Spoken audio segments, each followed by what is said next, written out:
Sir. ആ Ravi, report ready ആയില്ലേ? ദൂരദർശനിൽ നിന്ന് ഇപ്പോൾ വിളിച്ചതേ ഉള്ളൂ.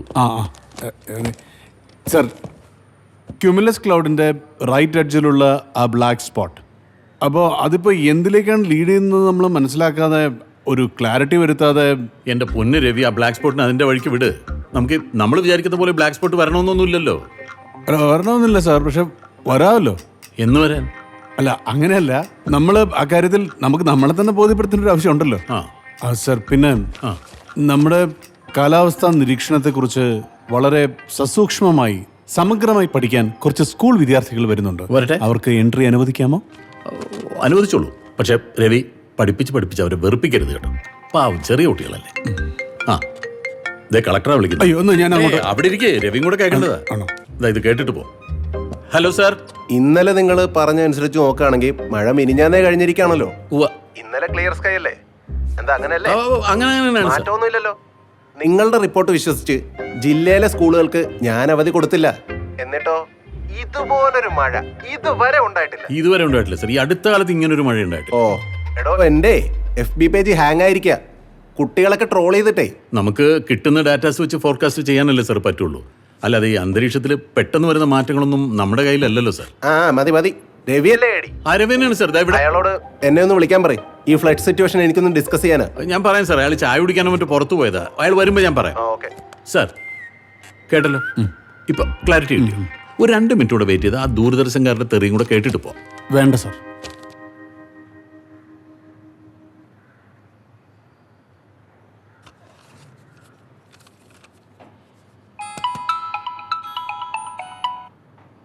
ഹലോ. അതെ, ഇന്ന് മഴ പെയ്യോ രവിയേട്ടാ? ഞാനവിടെ 100 കാര്യങ്ങൾ. നീ വെച്ചിട്ട് പോയ. അങ്ങനെ ഫോൺ വെക്കാനൊന്നും പറ്റില്ല. ഈ ഫ്ലാറ്റിൽ ഒറ്റയ്ക്ക് അടച്ചു പൂട്ടി ഇരുന്നിട്ടേ എന്റെ തല അതിലും ചൂട് പിടിച്ചിരിക്കും. അതിന് ഞാൻ വിളിച്ചതേ ആ 2Cയിലെ ആൻസിയെ ഇന്ന് മുളക് കഴുകി. ആൻസിയുടെ മുളക് ഞാനും തമ്മിൽ എന്ത് വന്നു? അതെ, റൂഫ് ടോപ്പിലൊന്ന് ഉണക്കാൻ വെക്കാനായിരുന്നു. രവിയേട്ടനോട് ചോദിച്ചിട്ട് കൃത്യമായിട്ട് പറയാന്ന് ഞാൻ പറഞ്ഞു. എനിക്കൊരു ഗമയല്ലേ രവിയേട്ട, മഴ പെയ്യോ എന്ന്? ഇടിയും മിന്നലും ചേർന്നൊരു മഴ പെയ്യാനും പെയ്യാതിരിക്കാനും സാധ്യതയുണ്ട്. വേണ്ട നാളെ തന്നെ വിടാം. ഇതങ്ങ് വെച്ച് താമസിപ്പിക്കണ്ട. ശരി, വെക്കണേ, പിന്നെ കാണാം. ഏതിൻ്റെ ഇടേ? ഡിവോഴ്സിന്റെ പേപ്പർ ഒപ്പിട. നീ അത് ഉറപ്പിച്ച? എന്നാലും ഒന്ന് അഡ്ജസ്റ്റ് ചെയ്യാൻ നോക്കിയിട്ട്. അവള് വേറെ ഒരുത്തനായിട്ട് അഡ്ജസ്റ്റ് ചെയ്തിട്ട് ഇനി ഞാൻ അവളെ അഡ്ജസ്റ്റ് ചെയ്യാനാ. എന്നാലും ഒരു ബന്ധം മുറിച്ചു മാറ്റാന്ന് വെച്ചാ. അളിയാ, മുറിക്കേണ്ടത് മുറിക്കുക തന്നെ വേണം. അതെ, അത് കറക്റ്റാണ്. ശാസ്ത്രം പുരോഗമിച്ച് അങ്ങ് ചൊവ്വയിലെ വെള്ളം വരെ കണ്ടുപിടിച്ചു. പക്ഷെ പെണ്ണിന്റെ മനസ്സ് കറക്റ്റാണ് സാർ. എടാ, നമ്മൾ ആണുങ്ങളെ മനസ്സ് തീരത്തെ കടൽ പോലെയാണ്. കുറെ ഒച്ചപ്പാടും പതയും തിരമാലകളെല്ലാം ഉണ്ടാകും. പക്ഷെ പെണ്ണുങ്ങളെ മനസ്സ് അങ്ങനെയല്ല. ഉൾക്കടലാണ്, ഉൾക്കടൽ. പുറമേ നോക്കുമ്പോൾ ശാന്തം, സുന്ദരം. പക്ഷെ അകത്തെന്തൊക്കെയാണെന്ന് ദൈവമേ. എന്നാലും അളിയാ, കുറച്ചുകൂടി ഒരു ക്ലാരിറ്റി വരുത്തിയിട്ട്. ഞാൻ ക്ലിയർ ആണ്. ഓക്കെ, എനിക്കിപ്പോ എന്ത് ചീട്ടിറക്കും. 2 സെക്കൻഡ്, ഞാൻ താഴെ എത്തി.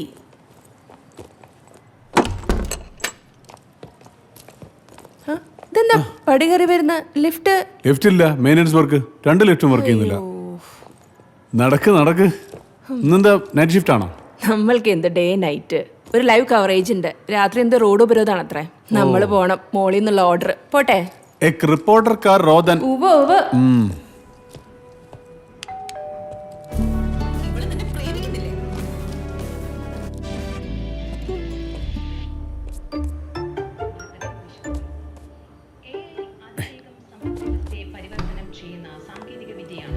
എടോ, നമ്മുടെ ഈ ചുവരിലാരോ കുത്തി വരച്ചിട്ടുണ്ട് കേട്ടോ. എന്തായാലും ഞാനല്ല. ഉത്തരവാദിത്വം തീർന്നല്ലോ. പച്ചക്കറിക്കൊക്കെ ഇപ്പൊ എന്താ വെയിറ്റ്? വിലയും. കോളിംഗ് ബെല്ല് കേട്ടപ്പോ ബുക്ക് തുറന്നു വെച്ചതല്ലല്ലോ. No comments. ഇനി TV കണ്ടോണ്ടിരുന്ന നീ കോളിംഗ് ബെല്ല് കേട്ടപ്പോൾ പെട്ടെന്ന് പോയി ബുക്ക് തുറന്നതാണെങ്കിൽ ആ എഫർട്ടിന് താങ്ക്സ് അച്ഛാ. ഈ ചോക്ലേറ്റ് കിട്ടാൻ മാത്രം ഇങ്ങനെ ചിരിച്ചാ മതി കേട്ടോ. അതുപോരെ? മതി, അത് മതി. മിസസ് ബിന്ദു രവീന്ദ്രൻ, സാധനങ്ങളെല്ലാം ഓക്കെ അല്ലേ? ഓക്കെ അല്ലാതിരിക്കോ? ആരാ വാങ്ങിയേ? അയ്യടാ, ബിന്ദുവിൽ നിന്നും ബിന്ദുവിലേക്കൊരു പെൻഡുലമാടുന്നു. അതെ, ഇന്ന് അമ്മ വിളിച്ചിരുന്നു, ഒന്ന് കാണണമെന്ന്. അച്ഛന് സുഖമില്ലാതിരിക്കുമല്ലേ? കണ്ടോളൂ. അങ്ങനെ പറഞ്ഞ എങ്ങനെയാ? അങ്ങനെ പറഞ്ഞാൽ അങ്ങനാ. ബിന്ദു, നമ്മൾ ഈ കാര്യം വീണ്ടും ഡിസ്കസ് ചെയ്യേണ്ട കാര്യമില്ല. 10 കൊല്ലമായി. നിനക്ക് വേണമെങ്കിൽ നീ പോയി കാണൂ. ഞാനില്ല.